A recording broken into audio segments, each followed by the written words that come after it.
Racing in New Jersey. There's nothing scarier than that.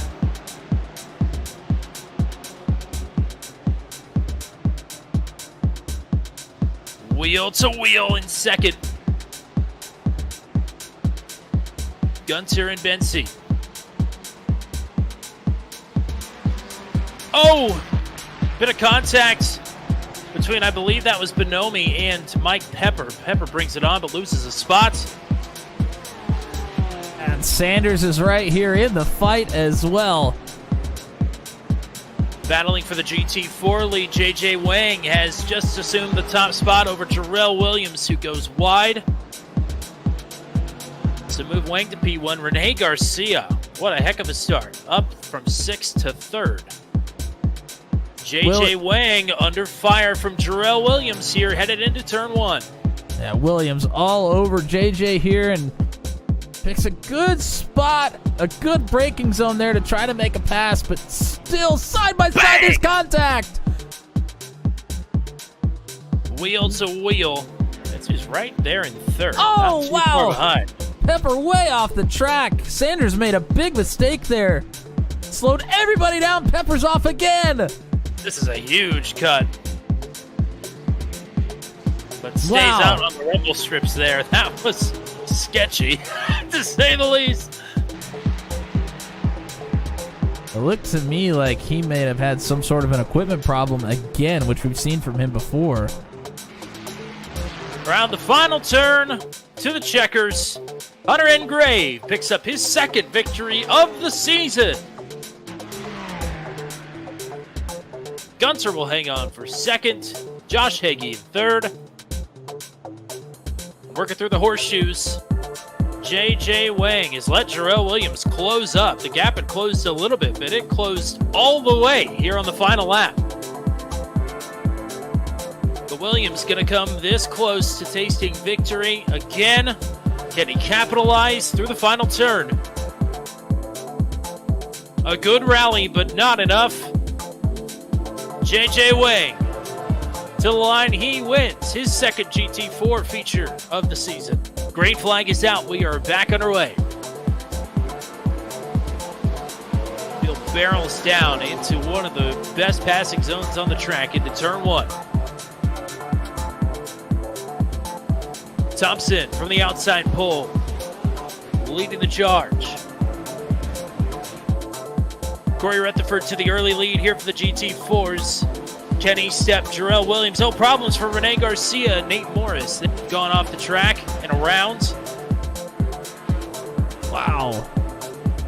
Big move from E-Step around the outside. So E-Step up to 2nd, or continues to be in 2nd. Williams in 3rd.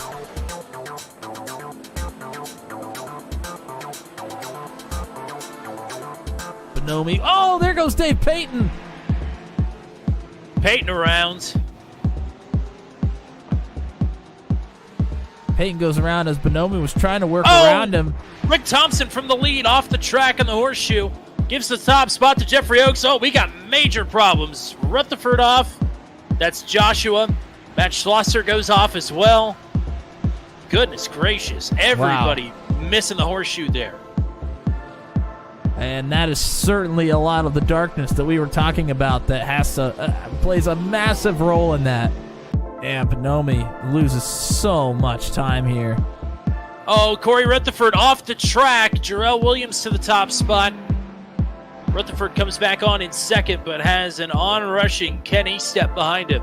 Dave Payton in the GT3 trying to work his way back through the field as well.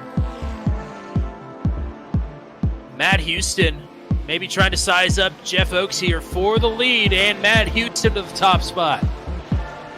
Look at this mess behind Oaks here. Oh my goodness. Yeah, got Thompson, Gavin Sanders, Josh Hagee. They're all right here. Wow, this GT3 traffic is something else right now. Gunter trying to get around Pepper. Oh, they're both around! Right in front of traffic. Rick Thompson around as well. Oh, Rick Thompson pounds the wall. I think anyway, Gavin Sanders leading, just put up the purple lap of the session. And Matt Houston went off track. That's how Sanders actually got around. We'll take a look here, and Houston just sends it too far these Here lap times right now. The race leader, Gavin Sanders. Oh, and he has picked up a black flag on pit entry. Gavin Sanders, the race leader in dominant fashion, black flag. Nick Batista, oh no! Big problems here in the GT4 class.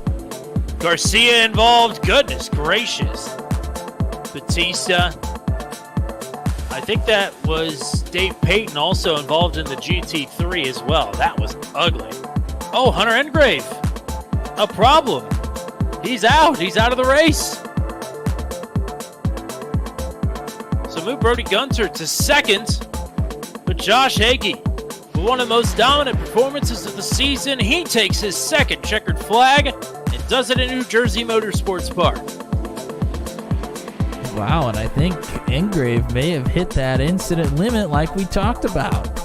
I think you are correct. I think he picked up a black flag on the final lap, which gives second to Brody Gunter then.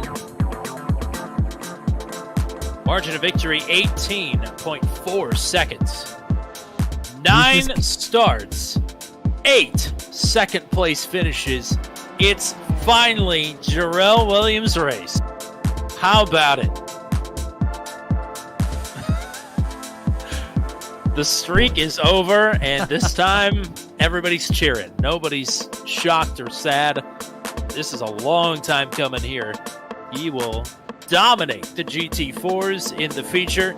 26 seconds back to JJ Wang. After some spooky tech track racing last week, it is back to business as usual. And one of the driver favorite venues, no matter what layout it is Autodromo Nacional Monza, where it is champions pick night for Brody Gunter. And he has chosen probably one of the best venues in all of racing. And that, of course, is Monza Combined. Yes, with the first chicane this time. But Monza Combined, always welcome here on the channel, and it plays host to rounds 13 and 14 of the ASRL Sports Car Championship. When in doubt, Throttle It Out Grand Prix is about to hit the track here on turn 200. And we thank you for coming and spending some time with us here on a Wednesday evening or whenever you happen to be watching this. My name is Tommy Cook. The GOAT, the one and only, the Italian stallion, Matt Williamson, will be alongside momentarily.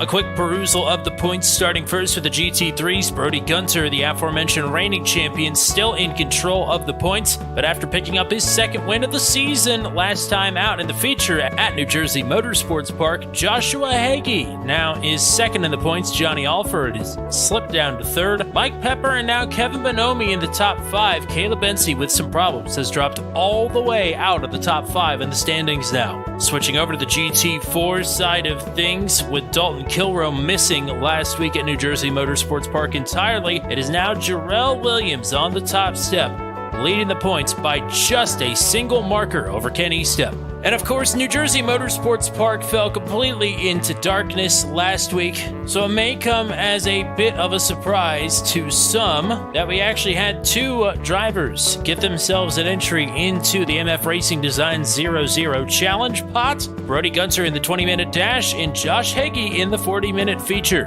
Managed to do it in near complete darkness. 2 0Xs and lead lap finishes, of course, with Gunter and Hagee finishing well in both of those races. They have secured themselves 2 entries into the MF Racing Design 00 Challenge. It is the 3rd entry for Josh Hagee, the 1st entry for Brody Gunter, and the total pot now stands at $20 heading into week number 7. But thanks as always to MF Racing Designs, and thanks to all the sponsors who stick around week in and week out here with ASRL. Much appreciated. 20-minute dash and 40-minute feature at the second longest circuit on the calendar. ASRL Sports Car Championship Racing from Monza Combined is around the turn on turn 200.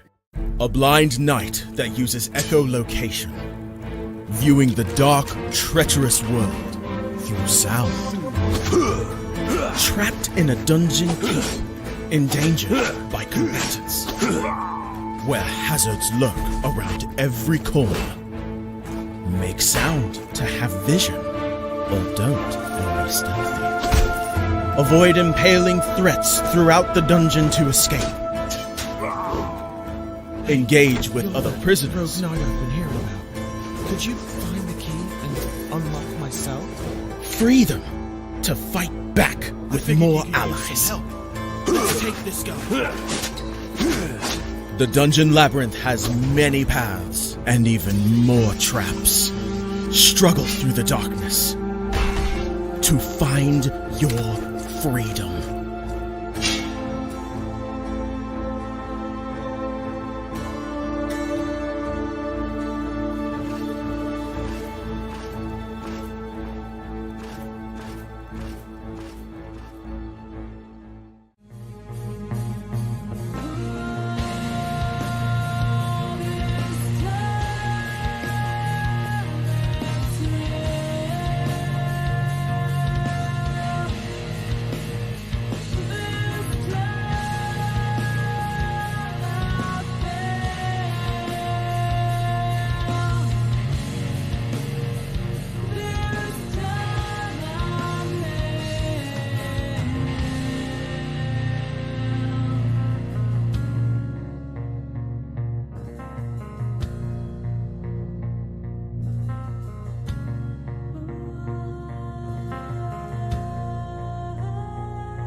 Presentation.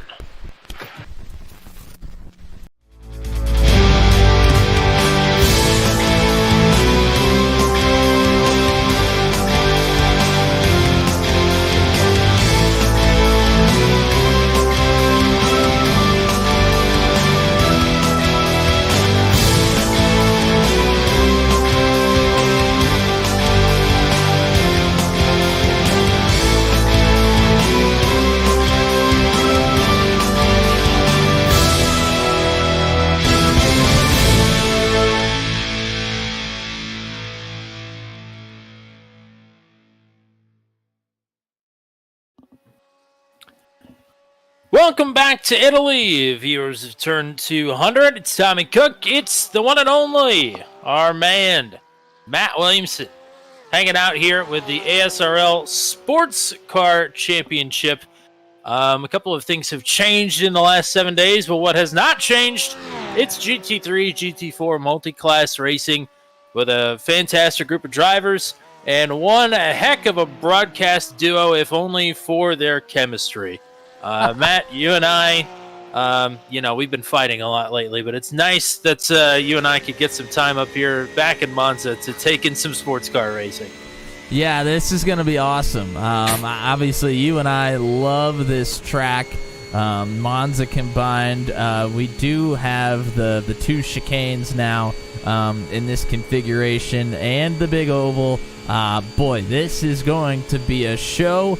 I guess we'll put off the battles for now.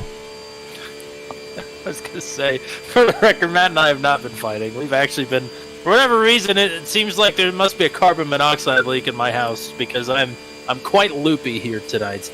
But that's maybe just out of excitement here to get back to Monza combined. I think other than maybe debatably the Kansas road course, this is probably the simplest track that we're going to visit.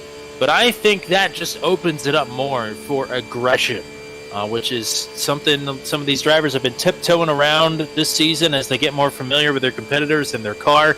This is a track that is going to lend itself for some opportunities to make some interesting passes. Yeah, most certainly. I mean, obviously, we have the big oval, which provides opportunity for drafting and heavy drafting at that. We've seen some very aggressive bump drafting. I guess NASCAR-style tandem drafting in practice. It's been kind of fun to watch. But this track has a lot of passing points. I mean, just about every corner there is kind of an opportunity to pass here. Also opportunities for many mistakes, which in turn will create those passing opportunities as well. So it's a tough task. You really got to be on your toes. You have to attack this track. You can't really just lay back and let it come to you. It feels like you have to attack this track to me, and I think that's going to make it all the more exciting. Absolutely. I agree with you 100% there. And there was certainly some attacks launched last week in the dark here at New Jersey Motorsports Park, but we don't have to worry about that here tonight. It's still, I believe, the morning here in Monza in Italy, and the sun is not going to set by the end of this one. So no headlights unless you're feeling a little froggy. You can flash the headlights to some people that you're following regardless.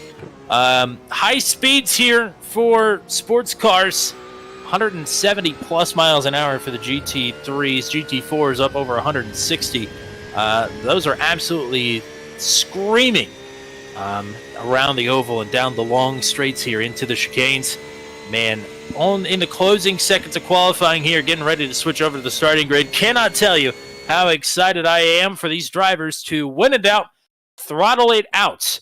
And that is exactly what we're getting ready to see here for the 20-minute dash for the ASRL Sports Car Championship.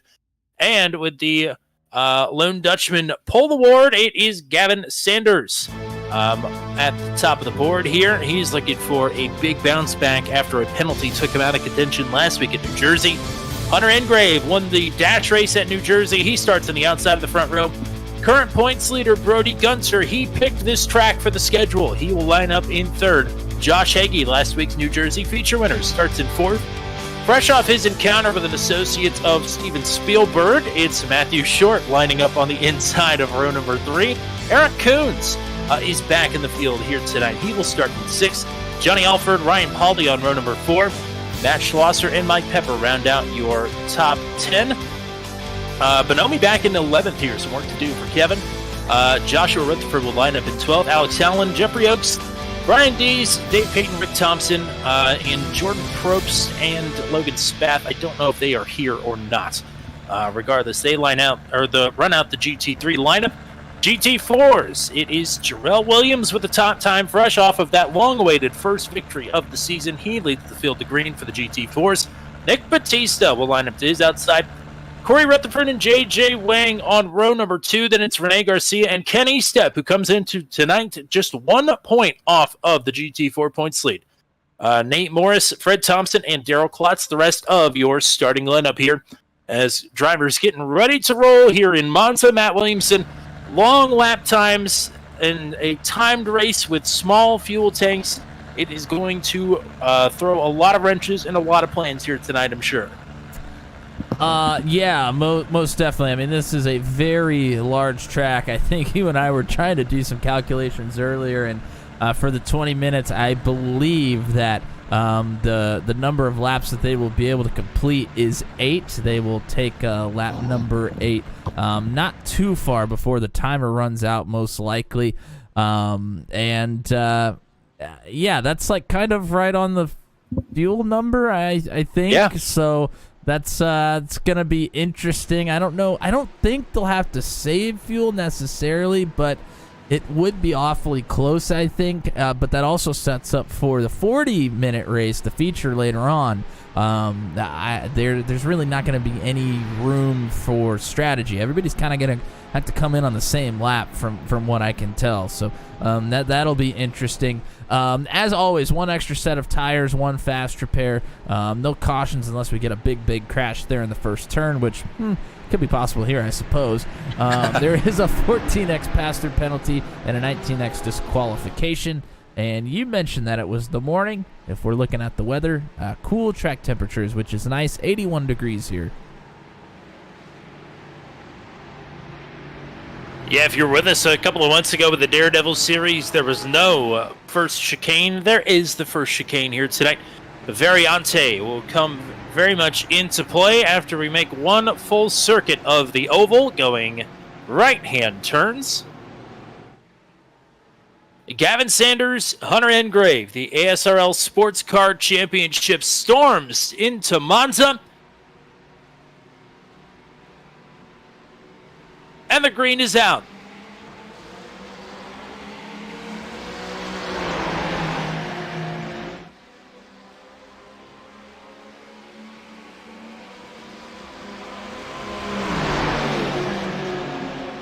Already 150 miles an hour, and here is Brody Gunter. It is 3 wide for the lead through oval turn 3, down the back straightaway.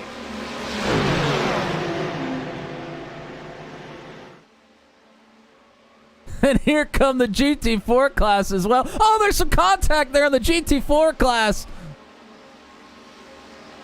Into Batista. oval 2. Oh my gosh, they're still 3 wide for the lead. This is not going to work. Big Bumping it contact. back. Ryan Polly.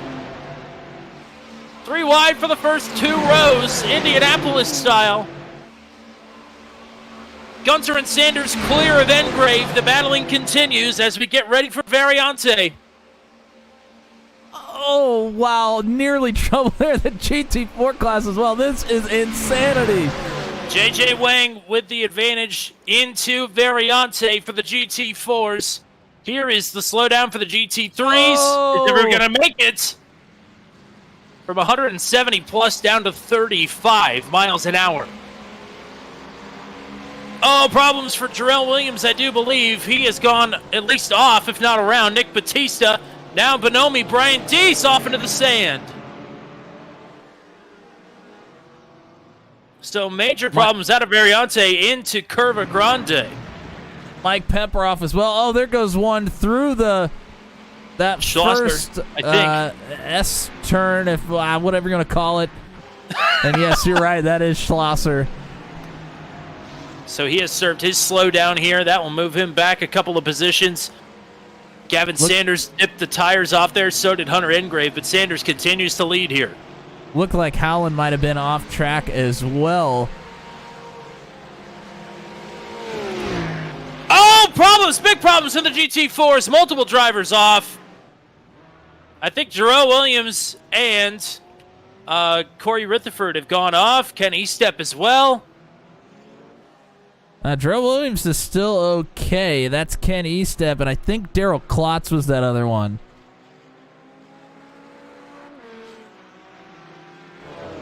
Mike Pepper is towed back to the pits, and one of the most chaotic opening laps we've ever had on the channel is about to be complete. Maybe not. There Polly goes Ryan Polly. Oh, no, more contact behind him. It's Dave Payton and... Oh, and they're blocking the track. Oh, JJ my. Wang. Oh, no. Batista goes around. I mean, untold chaos and carnage here on the opening lap in Monza. Monza madness for sure. Nick Batista got the worst of that, and my goodness, Gavin Sanders, Brody Gunter, they are out front here, along with Hunter Engrave. I was going to say, you might not be able to see it depending on what camera angle you're taking, but Hunter Engrave is tucked right up underneath the rear wing of Brody Gunter. We are bump drafting in the GT3 class. And they're going to help each other try to catch up to the leader, Gavin Sanders. It is work. They have halved the deficit through just 1 and 2 alone. And not only that, they have gapped. Oh! Contact Gunter into the wall there as he tries to make the move. Sanders defending. And the battle is back on here in a Variante. Engrave has got to check up in time not to pile into the back of Brody Gunter. Gunter's still trying to make the move and complete it, and will. Incredible. We talked about aggression, partner. We got it. Yeah, no kidding. This has been unbelievable here to start this. JJ Wang still leads the GT4 class here, but Rene Garcia right on the heels, along with Nate Morris and Jarrell Williams still here as well. Now, what's helping JJ Wang here is Dave Payton in the GT3, providing some sort of a tow around the oval, down the front straightaway, as Payton will start to pull away through the intricate parts of the course here. Garcia then left with JJ Wang right in front of him. Gunter leading. Everybody's dipping a tire off out of Curva de Lesmo. Sanders. I'm just looking for yellow to pop up on my track map, and it's popping up everywhere. Sanders and Engrave now assuming about kind of the same position that Gunter and Engrave were in previously.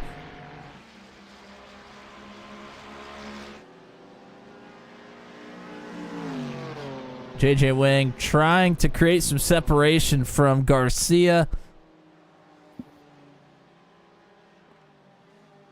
There's just not quite enough time on the road course portion of the track to really separate yourself from your top competitors. A rough couple of opening laps for Ryan Pauly. He has picked up an incident limit black flag already and will head to the pits. Here's the cockpit view of Hunter Engrave, tucked up right underneath the wing and then the bumper of Sanders as they are trying to put the move on Gunter here. This is super speedway racing, partner.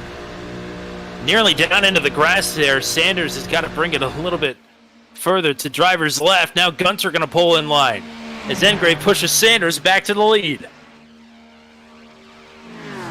Meanwhile, Garcia and Wang, they are on the large portion of the track as well now. Garcia looking to create some momentum here. Especially through turns 3 and 4 there. Underneath that yellow line, it is super bumpy.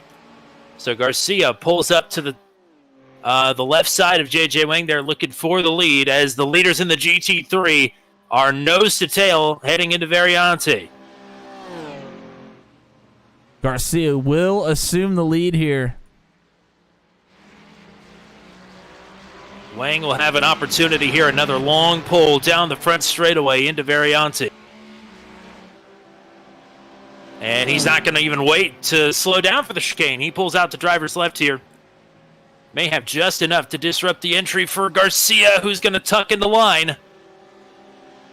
But pulls back out.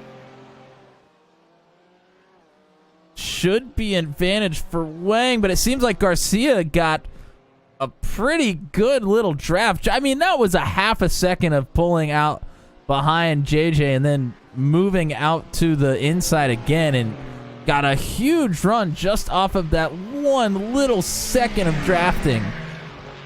Hunter Engrave heading into the Ascari section here right behind Gavin Sanders. He's got the assist on the 2 passes for the lead. He wants to be the one making the pass this time. JJ Wang gets the lead back. I think Garcia went off the track through the chicane ahead of Ascari.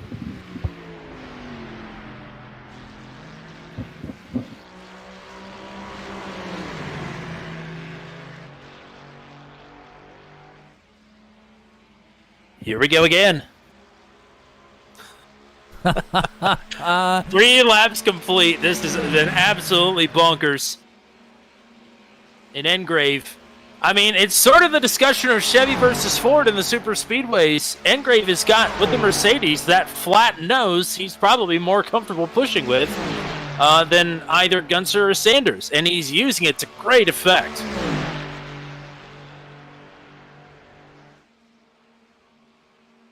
Now will he pull out for Gunter to hopefully push him through. Does not look like it. They are just going to trio draft this thing.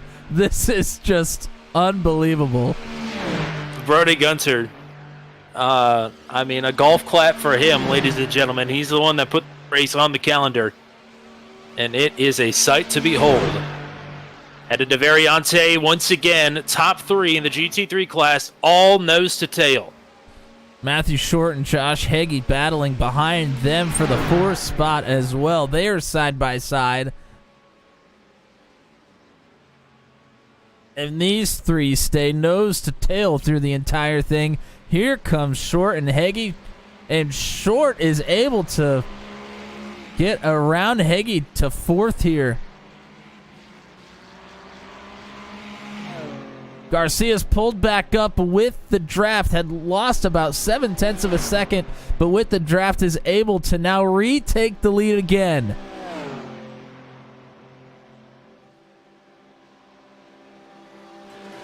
Oh, JJ tries to pull out, but brushes up against the outside wall. Nick Batista with problems. He has gone around. He has a meatball flag. And he is yet to clear the track. That might be the end of his race here as Hunter Ingrave, now, I believe, the race leader. No. Gavin Sanders blinked, so it showed me that Ingrave is in the lead there, but he's still right here. And Pamela Ingrave in the chat, cheering on Hunter. He is right behind Gavin Sanders. Garcia and Wang made some contact, pretty significant there through the first 2 chicanes. Kind of slowed each other down a little bit. Garcia stays out in front. Rest of the GT4 running order right now is Jarrell Williams in 3rd, Nate Morris in 4th, Ken Eastep in 5th, Daryl Klotz in 6th, Corey Rutherford in 7th, Fred Thompson 8th, Nick Batista, I believe, is going to retire in the 9th position. Oh, there's some contact farther back in the GT3 class between Howland and Eric Coons. Schlosser is going to get passed by Coons here.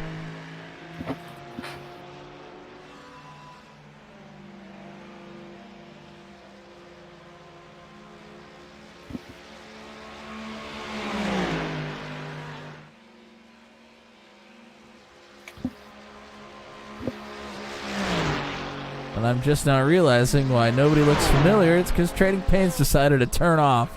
Oh, love that. Mine kind of went goofy on me a bit earlier, too. Maybe they're just having a thing today. Who knows? I don't know. It happens every once in a while where I start it and it's running and then it just says, I don't think so. Here comes GT3 drivers down the long stretch into the slowdown period again. Ingrave, I mean, he is inches from the back bumper of Gavin Sanders. And they've just been lined up down these long stretches, lap after lap. Nobody's been wanting to be the one to make a move. Gunter did not get out of Variante very well there. Fades a bit.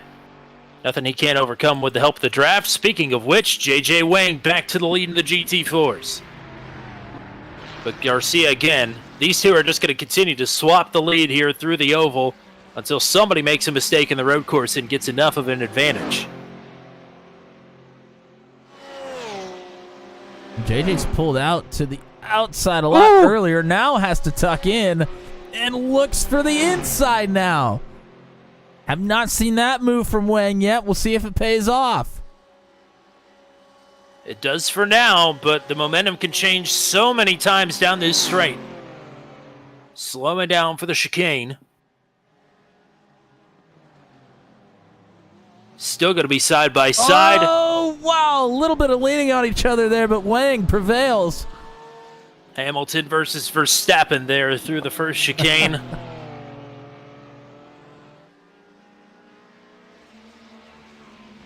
Ingrave continues to just tuck underneath of Sanders.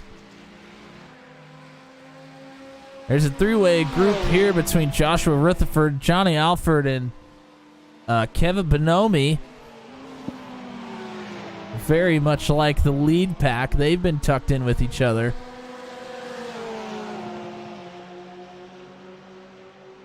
And Matt Short over the radio says, gives an apology to Josh Heggie for not bump drafting him early instead of battling with him. So they could try and find their way into the mix here. But these three are just putting in a clip. There's no way around it.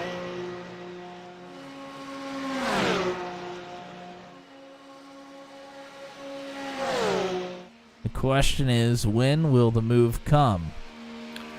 The other question is, do these guys have enough fuel? That is a great question. You see Gunter fading. Maybe by choice, maybe not. Who knows? Lap number 6 is on the board at the moment. And it may be... Oh. Sanders pulls to the right, pulls back in front, trying to break the draft. Yes, I think it is awfully close, whether we're getting lap 7 or lap 8 as the checkers here. Which lap 7 may be the saving grace.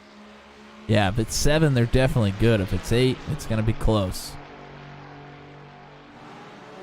GT4 leaders again on the oval now. Garcia had more time to make up, but is still within that drafting range, starting to pull in to catch JJ Wang one more time. And what helped break that group up was Rick Thompson making his way back up through them. So that gave some separation to JJ Wang. As Brody Gunter just had to serve a slowdown penalty, so he has lost quite a bit of time here to Hunter Engrave. He's about a second and a half behind the battle for the lead here.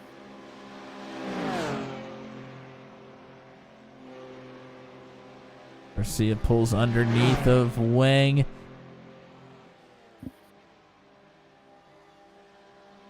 This is the exact move that Wang pulled on Garcia to take the lead the last time around. Again, we'll see who can prevail here through Variante. This time, I think it's going to be Garcia, although JJ Wang pulled right back up. He may have the better exit.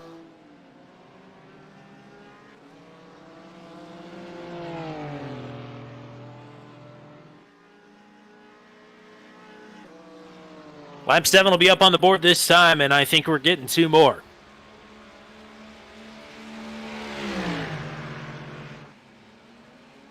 Oh, it's going to be awful close. It sure is.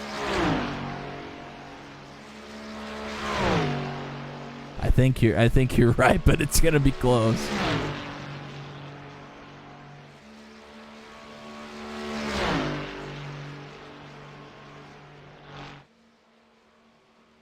Even if you got 8.5 laps, that's still half a lap to the good. You don't need to make it back around for the parade lap.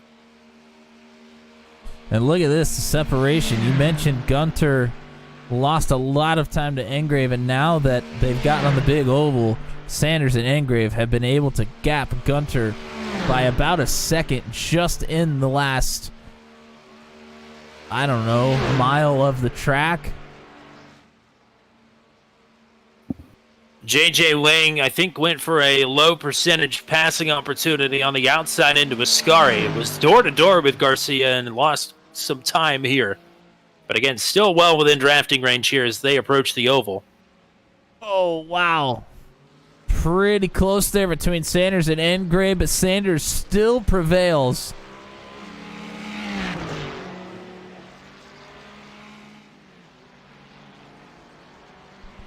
Rutherford, Alfred, and Bonomi all still together here as well. Short and Heggie keeping it close. Oh, wow. Nearly some contact there. I believe that was between Eric Coons and Alex Allen. And now Wang and Garcia are on the big oval again. Wang will take it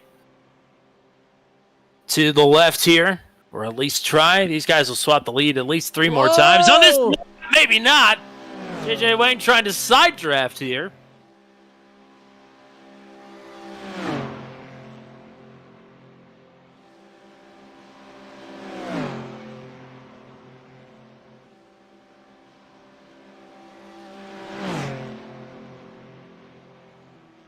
Garcia tucks back in.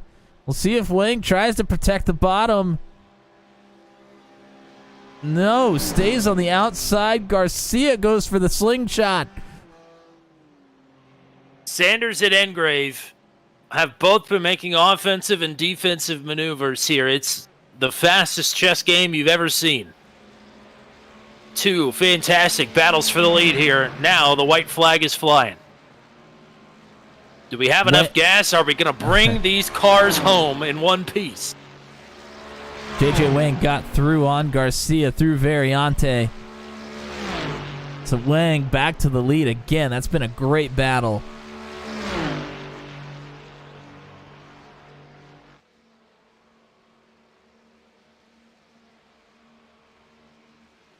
Engrave continues to push Sanders, who has been quick to block any sudden movement from Hunter Engrave. Flirting with that guardrail.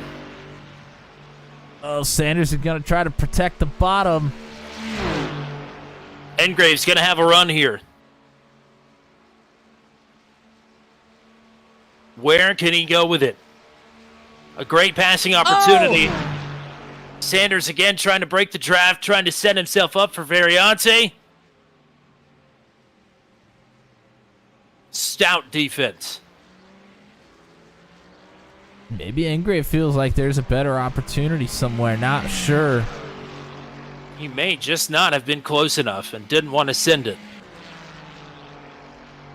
Ascari may be his next best opportunity here. We'll see.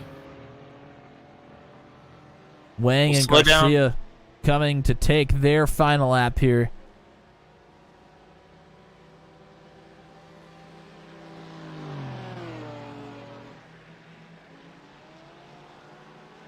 Wang trying to snake down the front stretch or the start-finish stretch. Engrave dipped a tire off. Loses a bit of time here as we head to Ascari. Garcia takes the lead in the GT4 class. We'll go back to Sanders and Engrave here. Here's Ascari. Sanders curbed! Loose! Here goes Engrave through to the lead! Too much curb into Ascari, and Gavin Sanders has ceded the top spot to Hunter Engrave as they head to Parabolica.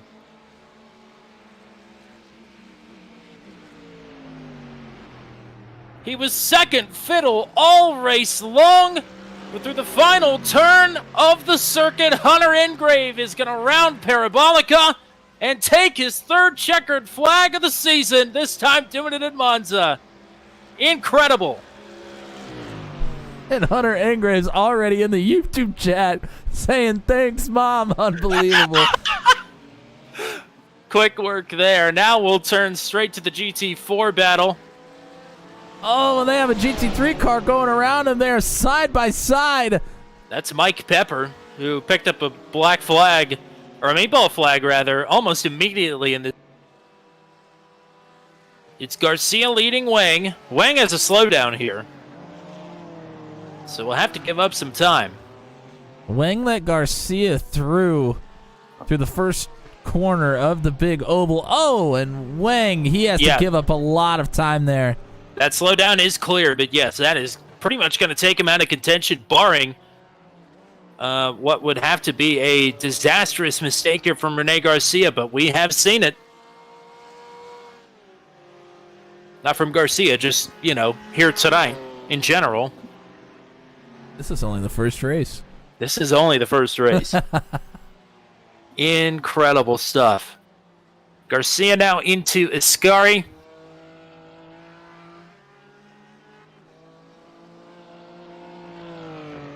And maybe home free here as Rene Garcia heads to Parabolica. JJ Wang trying to give it everything he's got, but not quite going to be enough. Jarrell Williams actually might have an opportunity here to get up to second. Has pulled up to JJ Wang here. Down the final straight. Rene Garcia exits Parabolica and will take his second victory of the season here with the ASRL Sports Car Championship. And the rest of the GT4 drivers going to trickle across the line here. Well, we've got a minute, I would say, if we can maybe go back and try and find that pass for the lead for the GT3s. See exactly what led to Gavin Sanders giving that spot up to Hunter Ingrave. Yeah, I can certainly look for it here. Terrell Williams had a good look at JJ Wang as well. Wang went a little wide there through the last corner, but was able to still bring it home in second. And I think this is it. And it sure is. And you called it right on the nose.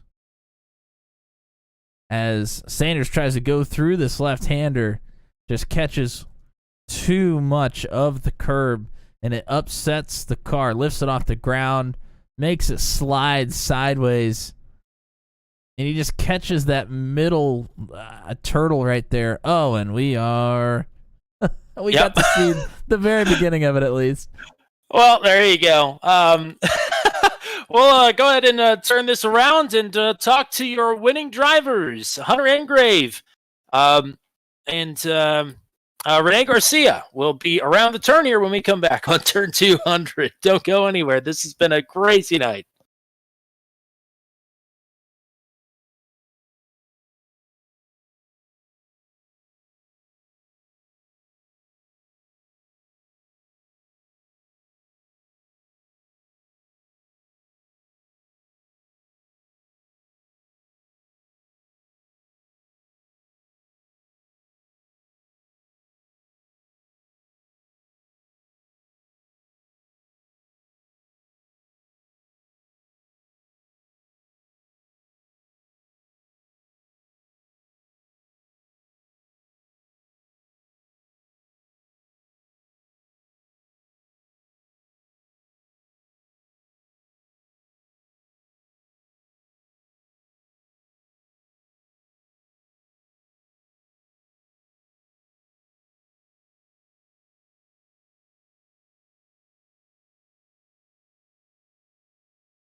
Alrighty, folks, we are back from the mid-race roll. We are here with the Dash winner of the GT4 class, Rene Garcia.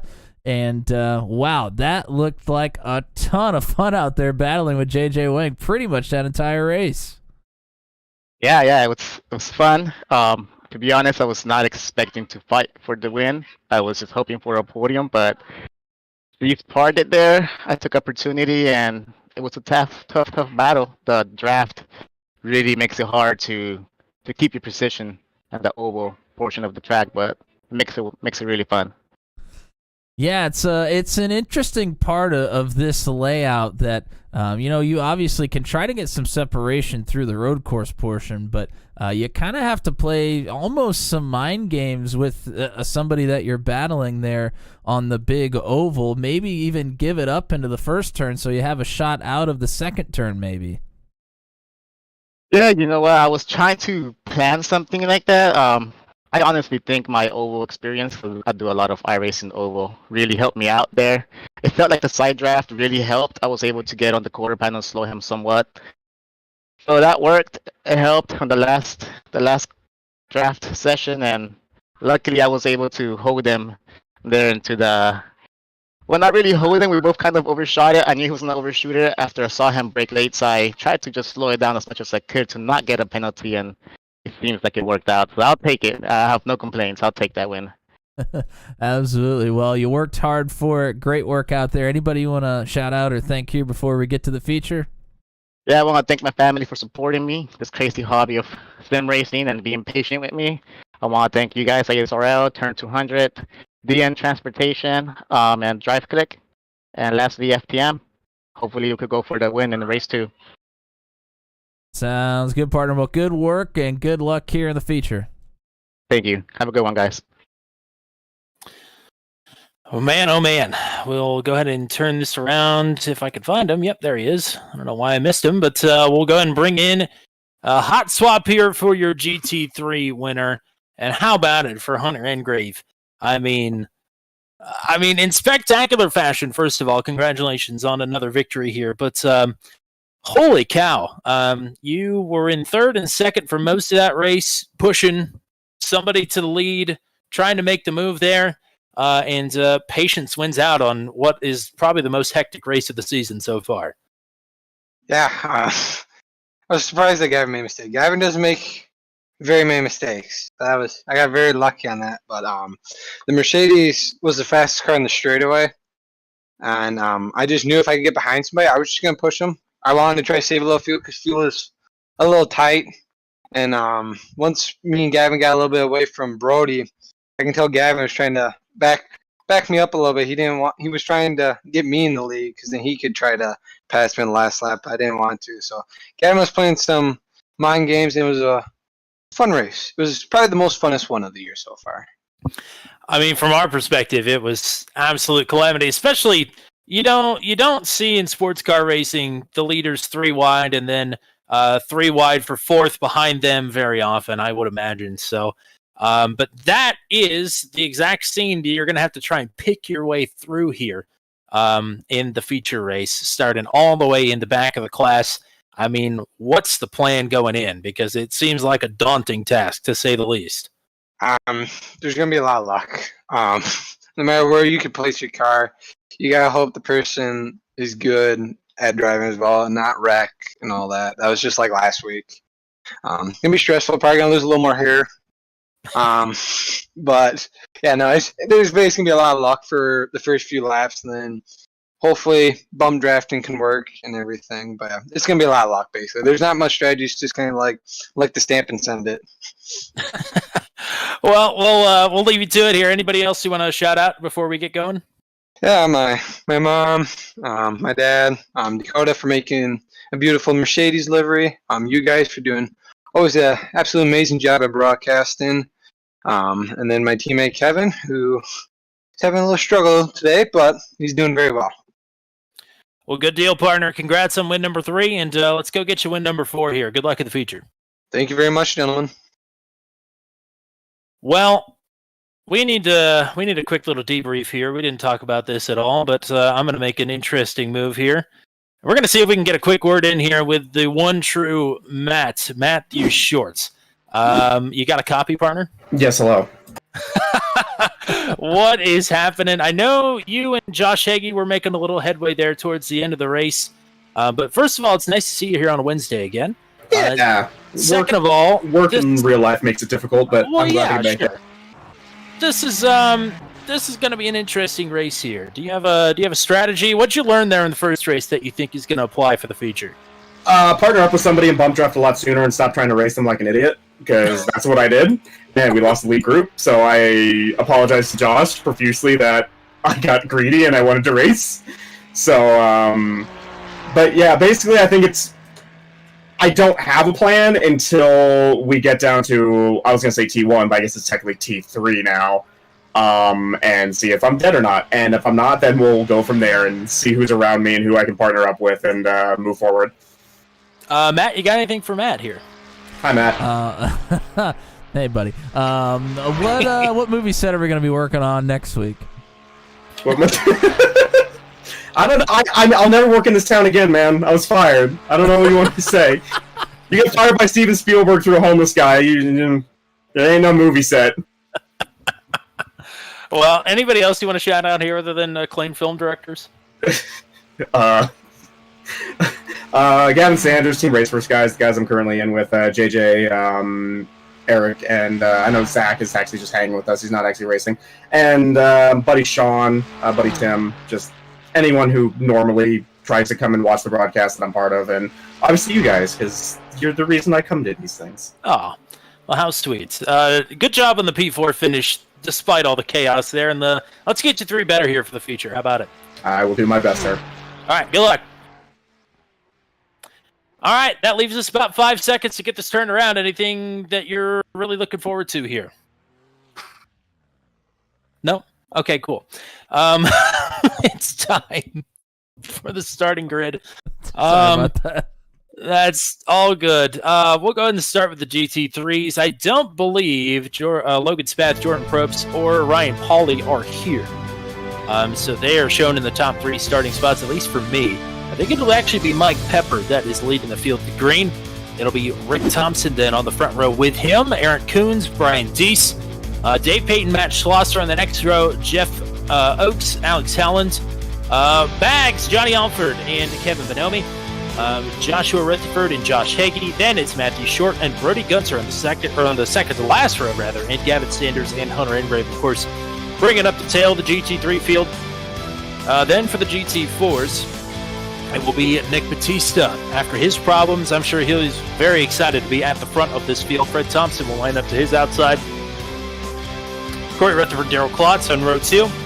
Kenny Stepp and Nate Morris on row 3. Jarrell Williams and JJ Wang. And then your GT4 winner in the dash, Rene Garcia, at the true tail of the field here as soon as the GT4s part for the GT3s on the starting grid. Oh, Lord. Yes, you said it perfectly before we made the switch here. This race is going to be a mess with the full field invert, and I can't wait. Yeah, this is going to get quite interesting, and you kind of mentioned it with Nick Batista, somebody who usually has a lot of speed. Didn't really get an opportunity to show it. Was hurt. The car was damaged very early on there. So very much, I'm sure, looking forward to being at the front of the class. And hopefully has a little better luck here, but that just shows you what can happen to anybody in this field. Everybody needs to be awfully careful. The problem is if something happens in front of you, I'm not sure there's really much you can do to avoid it, at least on the big oval section of the track. There is not much room to maneuver. And everything you just said for Nick Batista, likewise to Mike Pepper, who has been running pretty well here the last few races. He'll get a crack at this one. So will Rick Thompson, who has had some pretty horrid luck of late.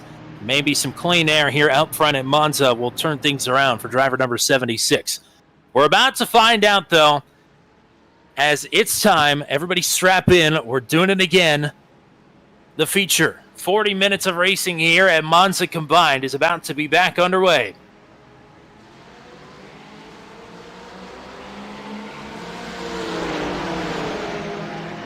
Pepper with the whole shot.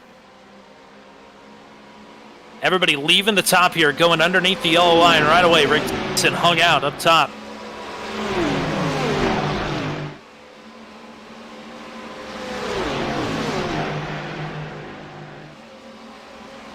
Good start for Nick Batista in the GT4s. He and Corey Rutherford have got a pretty clean getaway, but look at this mess in the GT3s. Yeah, everybody kind of... Oh, big crash! there. I think that's Darrell Klotz. And Fred Thompson in it as well. Gavin Sanders is slowed back here as well. Yes. I'm not sure where he was. He was actually way behind that He crash. must So have started from the pits. That was problems! no! That is going to be a huge problem. 2, 3, 4 cars. It's not blocked the track yet, but that is precarious to say the least. Oh wow! Wang has to make a huge evasive maneuver. Oh, more problems into Variante. 2 or 3 cars around, including the race leader, Mike Pepper. Brian Deese has now assumed the top spot. Yeah, Pepper ended up. Oh no! And big problems here in the GT4 class as well. There was big contact. This is JJ Wang now back up battling for the lead here. And Rene Garcia as well. Big contact between Rutherford Garcia and JJ Wang. Rick Thompson problems into the second chicane. Oh boy, now GT3 drivers trying to get through. Oh, this is an absolute mess. Sanders gets into it with Garcia there. Now works around Wang. And that was Eric Coons was the other GT3 car involved there as well. Wow. Mike Pepper did not clear a furled black flag in time, so after being the race leader, he has now picked up a black flag.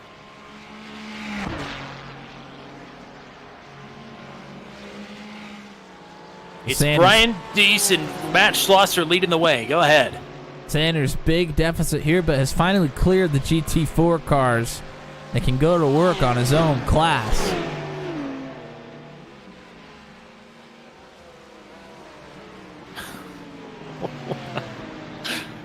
Oh, man. Lap 1 about to be complete. That was about what I was expecting it to be. That was Brody insanity. Gunter, Mike Pepper on pit road here. Yes.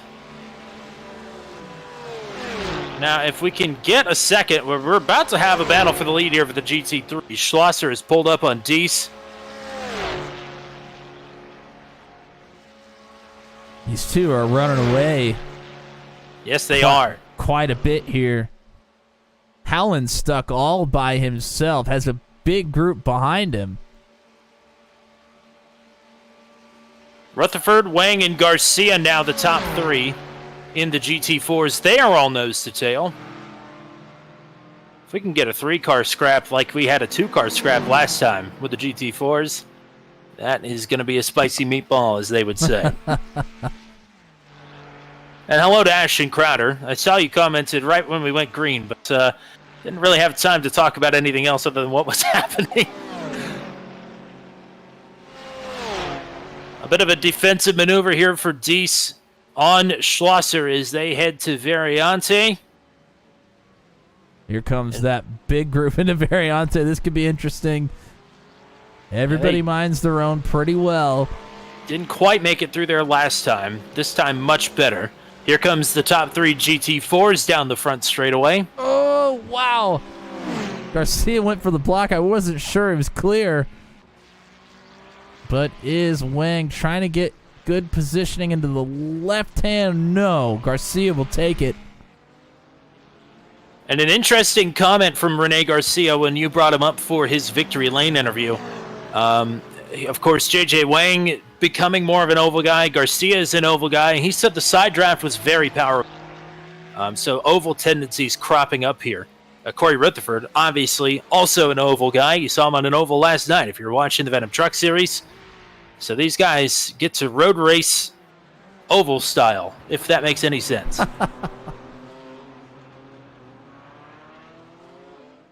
Batista trying to work through Ken Estep here. Could not make it happen there. Kind of got cut off a little bit. And also trying to clear a slowdown at the same time as he's battling there. That does not help. Here comes Brody Gunter after serving the penalty, or coming down pit road, I'm assuming, for a penalty. I'm not sure if he had a penalty, but here is Matt Schlosser out of the inside of Brian Deese. May have just had some damage. We'll go double check that.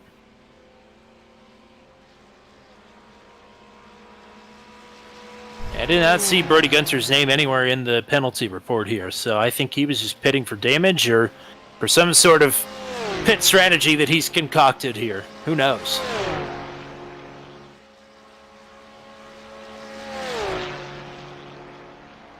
Schlosser again, right on Brian Deese. It's nice to see these two battling away up at the front here. Allen's finally found a little bit of help. And that help Hunter is Engrave. the winner of the dash race. Hunter Engrave, yes. Engrave, I think, squirted through the big pileup out of oval turn 1 on the opening lap. I wasn't sure if he picked up damage or not, but he was awfully close. But this tells me maybe he didn't.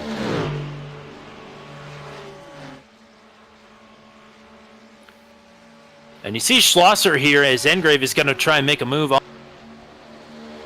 Schlosser has not pulled out to make a pass on Brian Deese, so this looks maybe like a coordinated effort to get away from Howland and Engrave, who will be able to push each other pretty well with the Mercedes front fascia there. And Engrave is able to get around Howland, so two of them will go to work. JJ Wang and Rene Garcia, once again, back to being side-by-side. Corey Rutherford must have had a problem. He has dropped way off of this battle.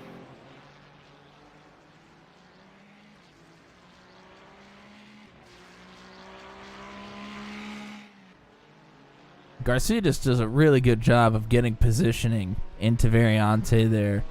Wang's obviously been able to get out in front multiple times, but a majority of the time Garcia is very good.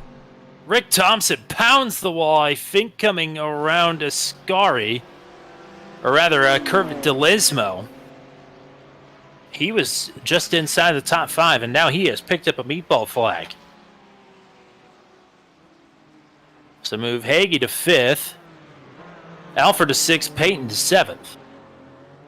Nick Batista in the GT4 class still trying to work on E-step here. Oh, Corey Rutherford is around Delesmo and backwards. He was running 3rd in class and now loses positions to E-step and Batista.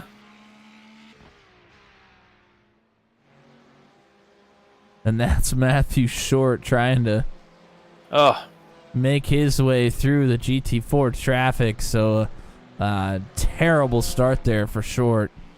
Yeah, do you think there's a chance we can go back and look at one of the two accidents there on the opening lap while we've got maybe a second?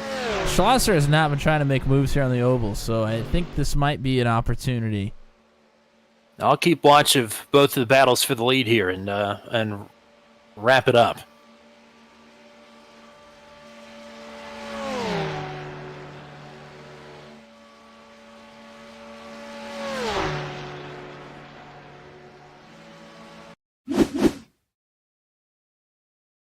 So this is the second crash. This is the big GT3 crash right here.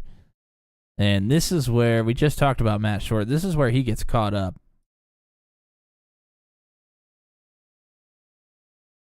Trying to find some good camera angles here.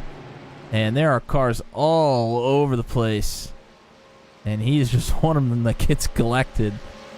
Luckily, a lot of the cars, when they crashed, got thrown to the outside wall rather than being stopped on the racing surface. Otherwise, it could have been even worse than it was. But it was still pretty bad. And then here's the GT4 class crash. Oh, and this is just a bad push. Terrell Williams gets punted to the inside wall. Nate Morris is involved in that one as well. So those are the big incidents that occurred on lap 1. A couple of things that happened during that replay. First of all, Alex Howland has disconnected due to upload packet loss.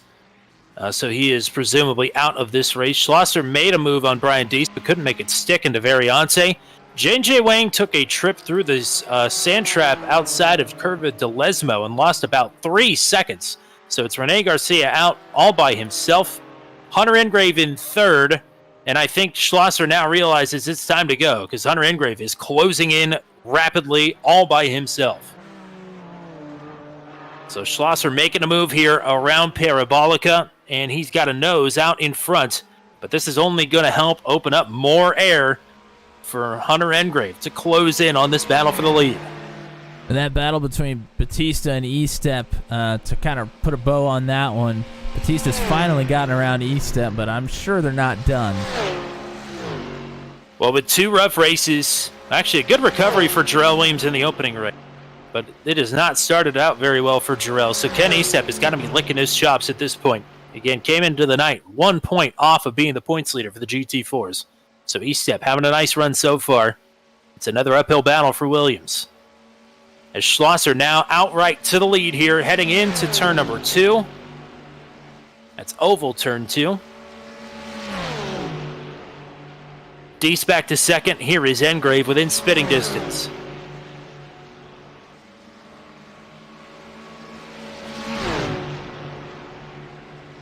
Engrave going to look to driver's left here. Deese going to stay tucked in behind Matt Schlosser.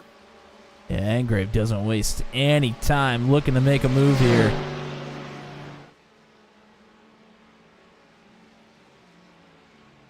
Deese arcs it into the turn. Wow, what a crossover attempt there from Hunter Engrave. Has got the positioning to the inside of Schlosser.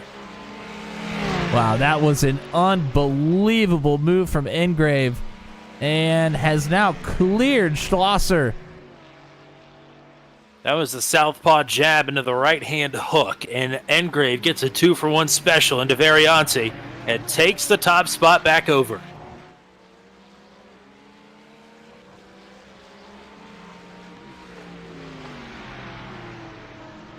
"27 minutes to go. Couple of drivers. Brian Deese way wide there out of DeLensmo. Couple of drivers that we were keeping our eyes on pretty heavily in the opening race. Gavin Sanders is back in 7th. Brody Gunter is back in 9th. And I wonder why they started at the tail of the field there. That was interesting. Yeah, your guess is as good as mine on that one. You mentioned Deese went way wide. I think had to give up some time. Josh Hegge's able to get through to 3rd, but the 2 of them are at a big disadvantage now to get to Schlosser and Engrave. The other thing to keep in mind here is we're coming up to lap number 6 up on the board. I would imagine pit stops at lap 9 for anybody that has not been down pit road yet. So still a few laps and several minutes away from that happening.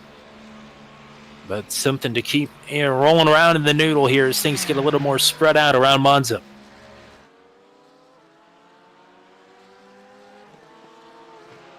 Batista and E-Step have drawn back together here. Still the battle for 3rd in the GT4s. They've just let Mike Pepper through. Oh, Brody Gunter has crashed.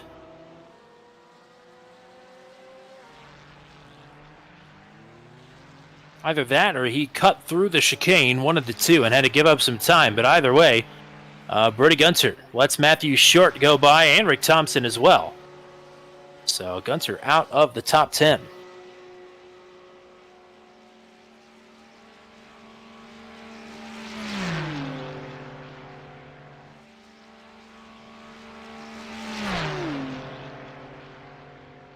Schlosser with a bit of fight left in him, still in draft range here.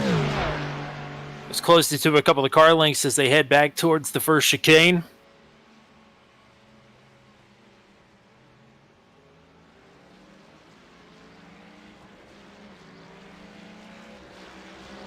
All right, I think you and I can let our guards down a little bit in the booth. I think some of the craziness is behind us. Still some to go, but we can reflect a little bit here as we're approaching the halfway mark of this race. Wow. First of all, what a drive so far for Hunter Engrave. Yeah, I mean, he really had to work hard and didn't really have a lot of drafting help. So he was making up a lot of time there on the road course section. And I think we're going to see more of that here. Hasn't quite been able to shake Schlosser, but yeah, it wouldn't surprise me if he may be able to at some point. Of course, Schlosser very good as well, so Schlosser's doing everything he can to stay within that draft range.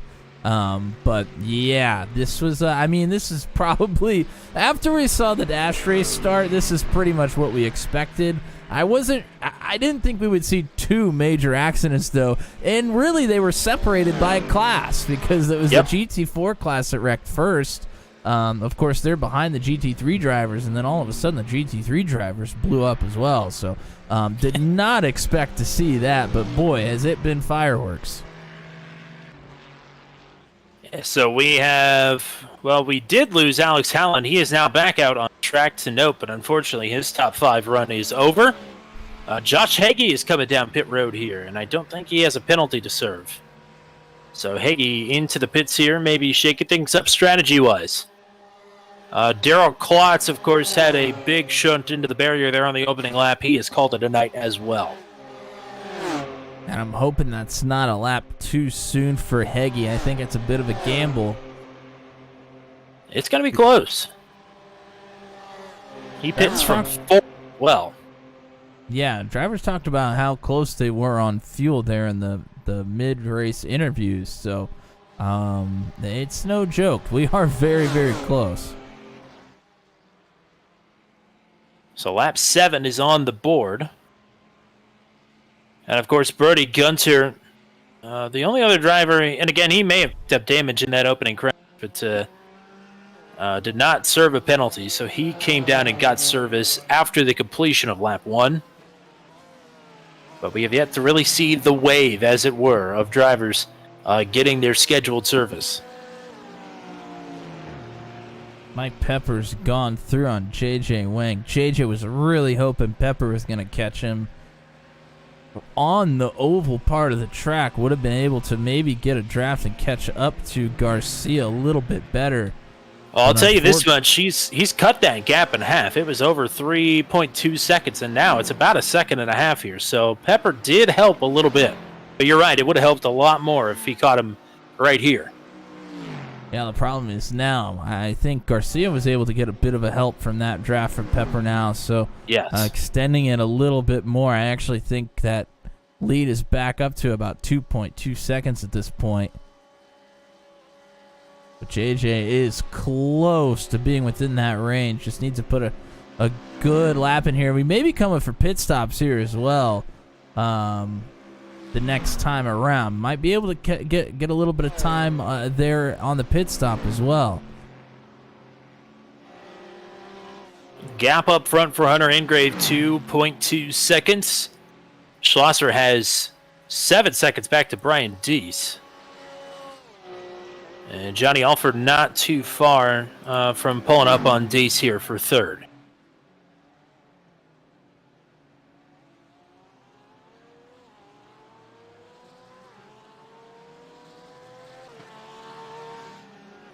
Yep, here comes Hunter Engrave, right on cue.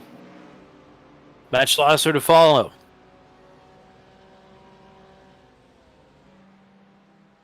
Batista and E-Step. Oh, there's big contact between those two. Batista is going to go sideways. E-Step has to slow down big time.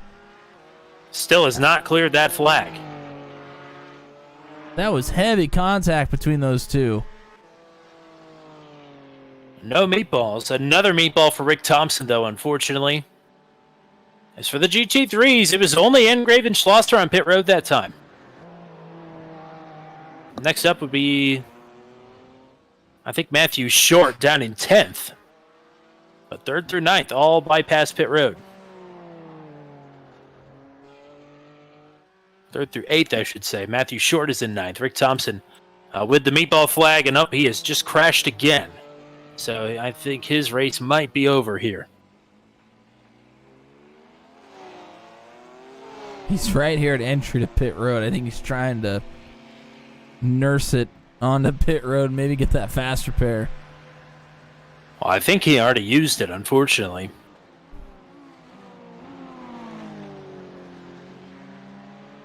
Here comes Garcia around Parabolica. We'll see if a pit stop is coming. And no. Not this time. Neither for JJ Wang. Nick Batista 20 seconds behind after the contact there with Ken Estep. We'll see if he is going to try and turn this on its head.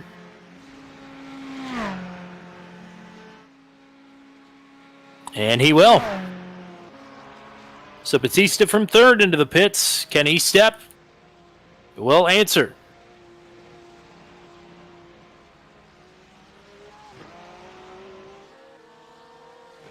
I mean, clearly we don't know how this one is going to shake out. Anything can happen here down the stretch, but it does seem at this point that Batista and Estep are sort of contained in their own battle here. Yeah, I think that's right. I mean, they were quite a ways off of the leaders there in the class.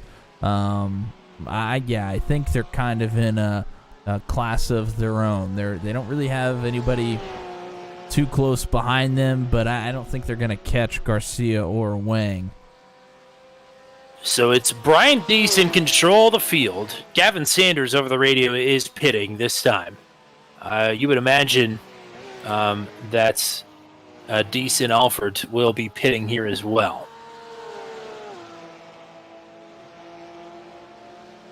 Here is Deese, here is Alford, Sanders to follow.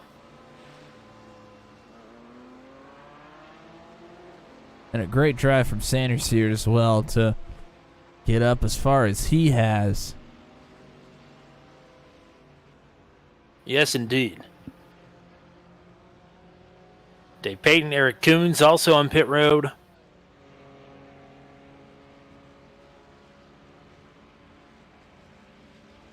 I don't want to jinx it, but I do want to give a shout out here to Dave Payton, who is putting together a nice feature race. It's good to be able to call out his name here. Putting in a lot of work is, I think Gavin Sanders just spun it out on pit road. He sure did. That was an unassisted spin there.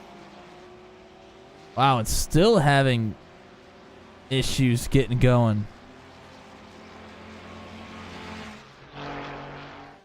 And he might call it after that one. So maybe some more equipment issues here for Gavin Sanders. We've seen multiple failures the last couple of races. Yeah, we've seen a couple at this point in the last 2 or 3 weeks. And that's, like you said, was putting together a nice comeback effort there. And it is going to fall short here.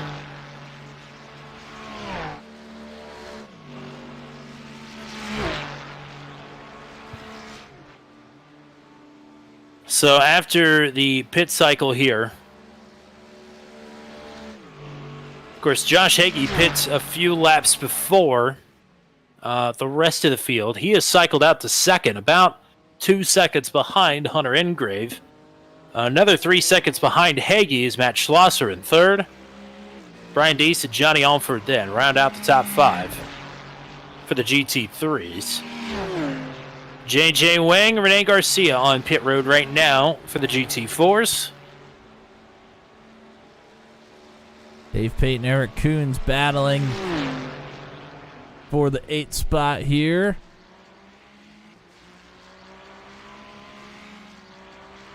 Corey Rutherford from third. He's on pit road. As Garcia and Wang have come out nose to tail. So the battle is back on. Yeah, so Wang was able to close that gap both on track and a little bit of help on the pit stop. A little bit of a better entry on the pit stop as well.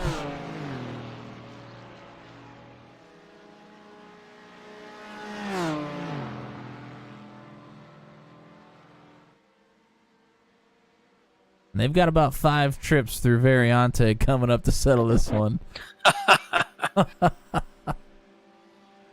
It's the new 1v1 on Rust, I think. Catch me at the first chicane, sucker.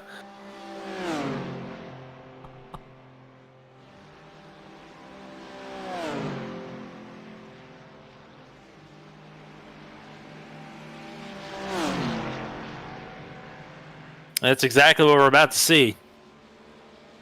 Yeah, you see Garcia going for the block, the defensive maneuver to the bottom of the racetrack.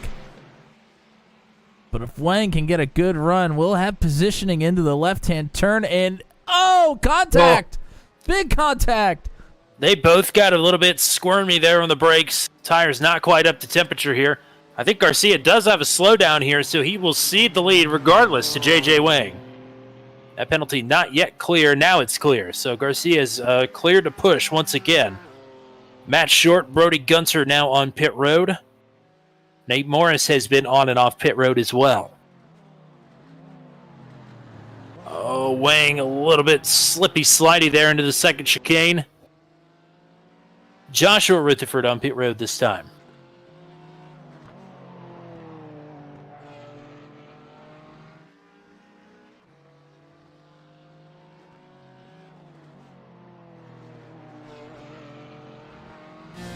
You know, one thing we haven't done much is go on board, so let's go ahead and go on board with Garcia here. Tries to work his way back up to JJ Wang through the road course portion of the track. On a long straight right now, able to get a little bit of a draft.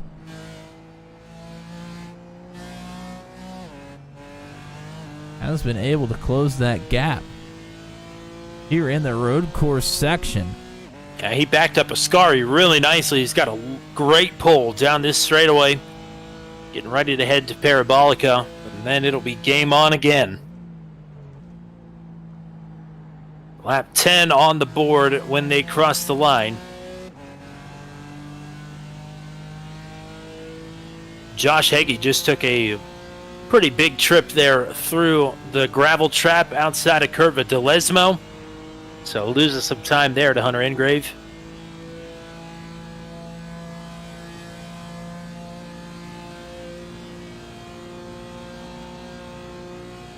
Here's the big drop down from the top to the bottom.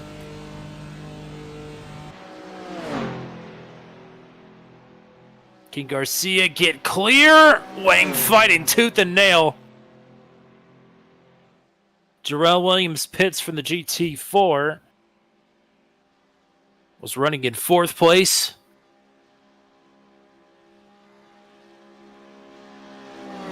Garcia pulls back out of line again, going to the bottom here through turns 2 and 1.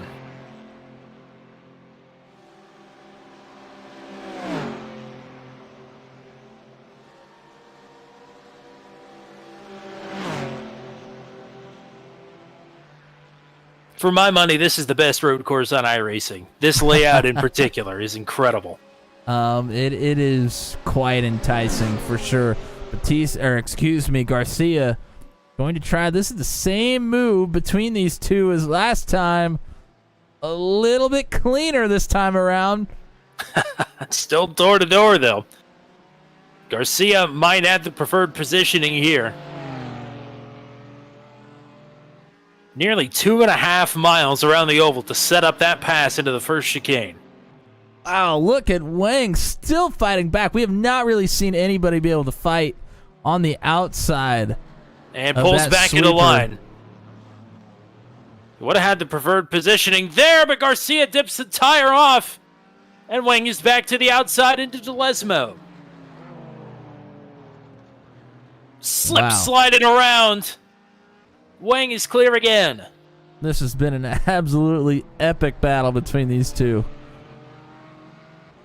Headed into the first chicane, Johnny Alford and Brian Deeser side by side. This is for 4th.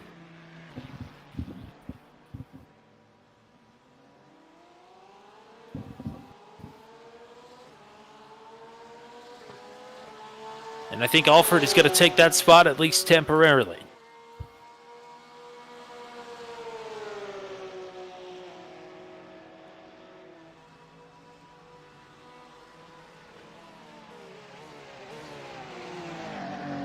Ken A-Step has made a pass on Corey Rutherford here to move up to 4th in the GT4s. As here comes Garcia finding a little daylight to the inside of Parabolica. 9 minutes to go. Parabolica has been a little bit of a trouble spot for Wang, both in the dash race and here in the feature race. So that's a great spot if Garcia has to try to make a move on the last lap. Made one there. And is able, I'm not sure, it was awfully close across the line, but has now assumed the position onto the oval. Yeah, I think it was JJ across the line by 21 one-thousandths of a second. That is not much.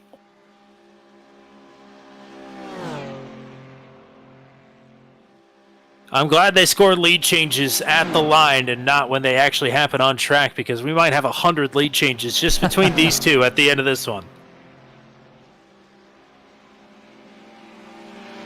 If somebody wants to do the unofficial tally after this broadcast is over and send it to us, I'll Venmo you $5.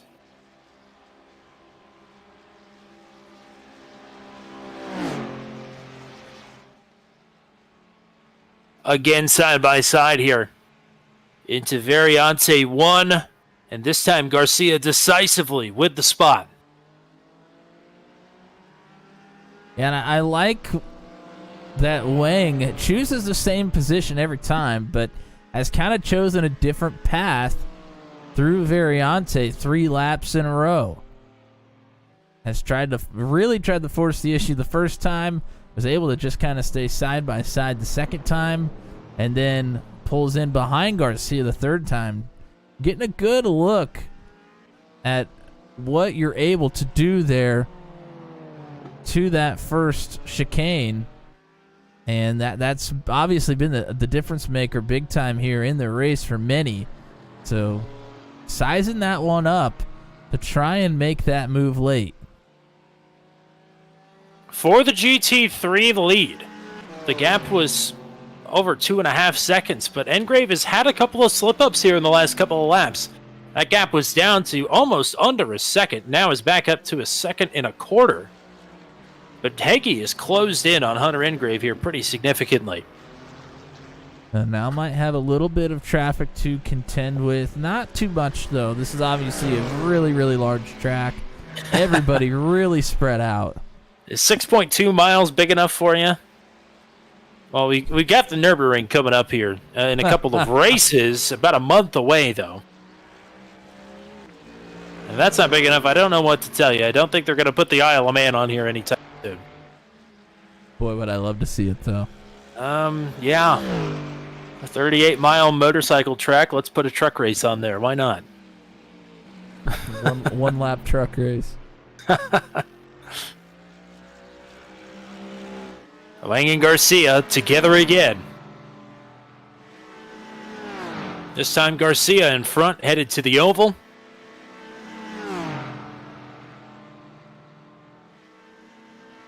And Heggie is faded back to about 2 seconds, so he is outside of effective draft range here as they re-enter the oval. Not too far away from our leaders converging.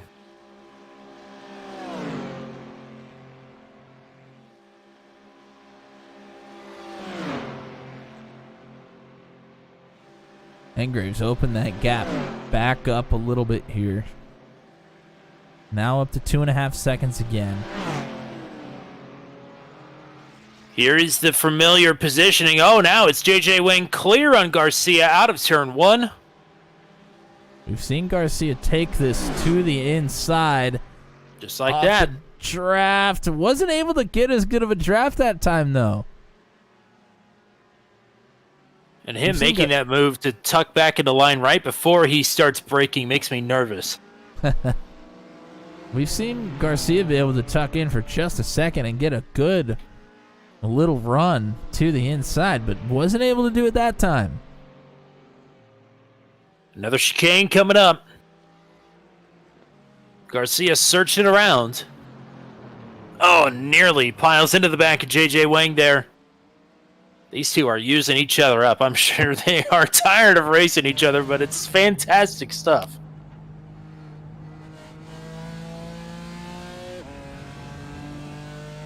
As that gap has opened up pretty significantly here for Hunter Engrave. It's almost up to 3 seconds. So just as quickly as Heggie pulled up on the scene, Engrave is pulled away. If there was Eric. ever...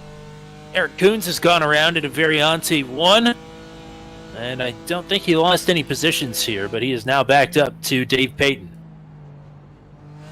If there was ever a 1v1 matchup in iRacing, this is it right here. I mean, that's essentially, if you take out the first 2 laps of each race, this has been a 1v1 tonight between JJ Wang and Rene Garcia. Here's Garcia again, going to swing the driver's right into Parabolica. Which, good eye, it's been Wang's trouble spot here tonight, and it might cost him the lead again.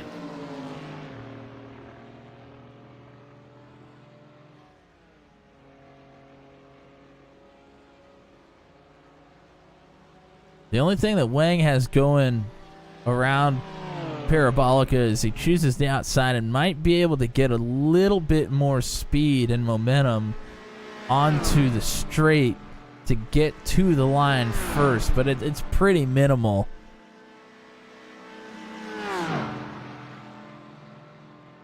So Wang was able to keep the lead the last time that move happened. This time, Garcia was able to get the best of Wang.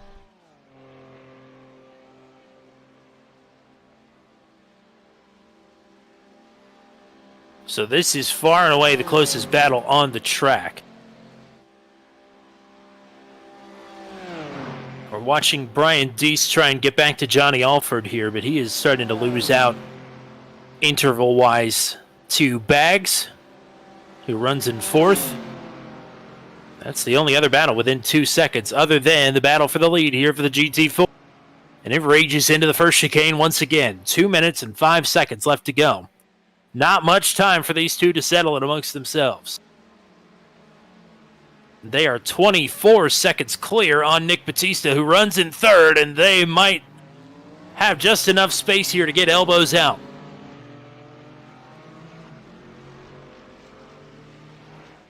So I do believe this is Hunter Engrave pulling up into the back of this battle. Josh Hagee 2.7 seconds behind them. Here comes the leader. Oh, some Whoa. contact. More contact. Garcia keeps it out of the sand there. And not going to lose too much time to JJ Wang, all things considered. Oh, Wang way wide there. And this is Josh Hagee right behind. We kind of have to worry. Is this going to be the final lap? It's going to be close. I think we've got one more. It's on Hunter Engrave here. I think he's going to clear with about 20 seconds left to go. Maybe less. Wang continues to lead. Well, these two are going to be racing like this is the final lap, and Fred Thompson going to get a piece of that one. But that does not slow Rene Garcia all that much. Engrave rounding Parabolica. He should be able to make it to the line here to give us one more lap. Unless he just decides to stop. No. 15 seconds left. White flag. This is going to be our final trip around Monza. And what has been a thrilling evening. That would have been a crazy finish. That would have been a great Rocket League play to just run the clock out. Zeros up on the board. 6 miles to go. It's all Hunter Engrave up front.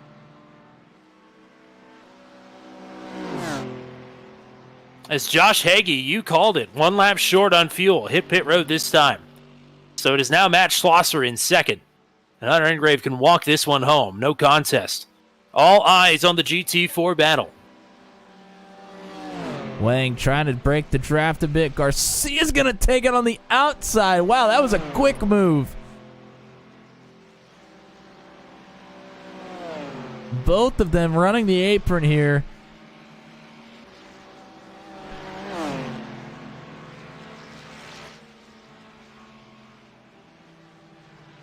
Wang, we've seen it all night, is going to pull it to the outside.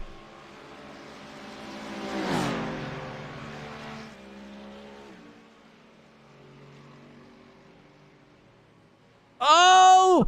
It's Garcia! over. No, Oh! more contact! Wang goes around. Well, getting it pointed back in the right direction will not lose the second position. But Rene Garcia going to drive away. I'll have to take another look at it. Looks like Garcia overdrives it into the corner and then tries to make the correction and gets into Wang. Well, I'm sure between us two and Rene, we were not expecting that move there from JJ.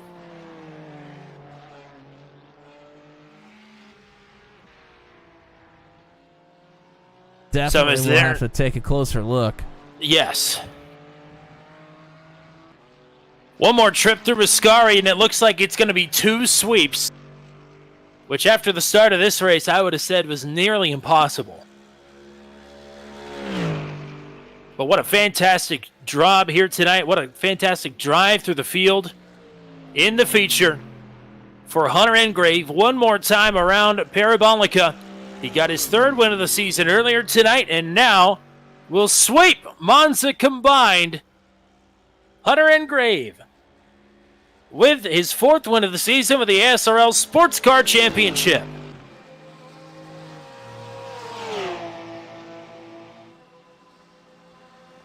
Now rounding Parabolica, Matt Schlosser is going to take home a 2nd place finish, his best of the season.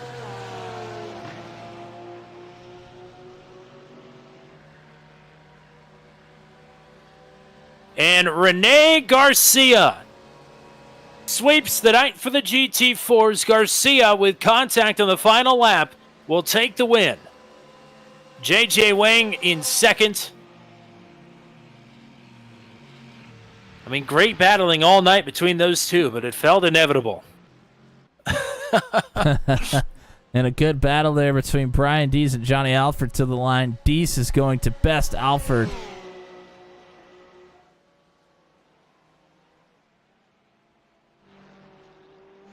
And more drivers continuing to trickle across the line here. I'm going to see if I can find that replay.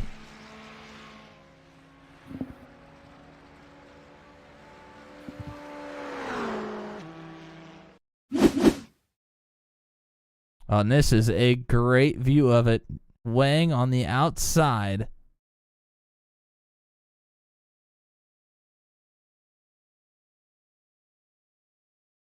Garcia on the inside. This is into Variante.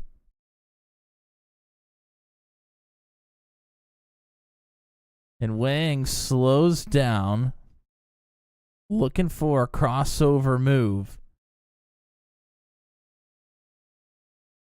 And Garcia overdrives it a little bit, gets onto the turtle, and then Wang feels like he has that corner made where Garcia was not going to be able to maybe continue that quickly. Garcia still there. Unfortunately for Wang, it spins him out. Quite the climactic ending to a battle that had been brewing all night long. I mean, that was incredible stuff. So I guess we'll go ahead and take a look, we can now, at the finishing rundown here. And we'll start with the GT3s. Of course, we'll talk to the top 2 finishers in each division. But it's the same top 2 in the GT3 and the GT4. Hunter Engrave with the win. Matt Schlosser will finish in 2nd here. A fantastic run for him. Brian Dees then will round out the podium finishers for the GT3s. Johnny Alford and Josh Hagee, who was running in 2nd, coming to the white, but had to make a pit stop on the final lap. He finishes down in 5th. Eric Coons in 6th. Dave Payton then will finish in 7th. Brody Gunter in 8th. Matthew Short will finish in 9th. Mike Pepper in 10th. Joshua Rutherford in spot number 11. Alex Helen 1 lap down after the disconnect will finish in 12th. And Gavin Sanders, DNF. Rick Thompson, DNF. Kevin Bonomi, DNF as well. Problems for Jeffrey Oakes there on the opening lap. And then 3 more drivers that did not take the green flag here in the feature at the tail end of the GT3 rundown. For the GT4s, Rene Garcia with the sweep. It is JJ Wang in second, Nick Batista in third, Ken Estep and Corey Rutherford round out your top 5. Jarrell Williams, tough night for him.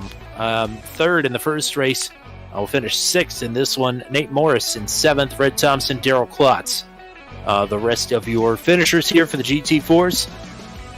And we will now go in search of our good friend here, JJ Wang. We'll have to see what he thinks of this finish here. And we won't bring him up hot, just in case. But we will bring in your second place finisher for the GT4s. Part of, the best battling on the track all night long. JJ Wang going to come 1 spot short in the feature race here as well. But fantastic stuff here all night long. Yeah, thanks. Shame it didn't fall my way, but still got more races to go. So, yeah. You and Renee battled all night long, pretty much after the first couple of laps in both the races. It felt like contact was brewing between the two of you there, headed into the first chicane there on the final lap. It finally happened. I guess walk us through what happened there. So losing to Renee in the sprint, I looked back at the replay, kind of had some ideas on what I would do different. Thought I actually executed that perfectly. I knew that Renee needed to get really brave in turn 1, basically do a me in sprint, as long as I have a good run on the outside. And then I kind of got my wish, but man, those brakes on the BMW, they're real good. I thought he was going to go through. I saw him go super deep and attempt to switch back. A little bit of netcode, but I think he would have hit me regardless. And yeah, retrospect, could have given more room. I didn't quite know exactly where he was. Wasn't at the apex exactly, but yeah, I just tough luck really. And that's all she wrote. Matt, what do you got? Well, congrats on the P2, and thank you for giving us an amazing battle to watch all night here, both in the dash race and in the feature race. I guess, is that, you kind of said it, is that the move that you thought was going to win you the race? Was that kind of the most calculated move, or was there something else that you kind of wanted to try? No, absolutely. No, that was it. If we didn't have contact, I think I am better in the GP section than the oval section. I could have kind of maintained the gap at that point. Easy to say hindsight, but yeah, all that was calculated. Coming on to the final lap, I wanted to let Renee by. Renee cottoned on to what was going on, and then I needed Renee in front of me, sort of somewhere on the second turns 3 and 4. Or rather 1 and 2. Oh wait, no, 3 and 4, correct. And and he took the bait. I was really happy about that, and I knew he could have I only gave him 2 choices, inside or outside, and I was prepared to go through both. Outside would have been better. It's better to pass into that turn on the outside. And yeah, we had contact. We rubbed in that chicane quite a bit. I knew that if it got to the last lap, it would have been kind of shovey. And it's hard racing. And good racing, too. Matt said it. Great stuff here all night long. Hard fought second place finishes here for you here tonight. I'm sure it was probably a lot of fun, if a little frustrating at the end, but it looked fun at least. So maybe that's all that's important at the end of this one. Shout outs for you here tonight. Yeah, sure. Love to shout out to Matt Houston, Team Race First, all the Race First people. Matt Short, Gavin Sanders, Eric. They all came out. They're great guys to race with. It's good racing. At least I could walk away saying that there's a good show on the broadcast at least.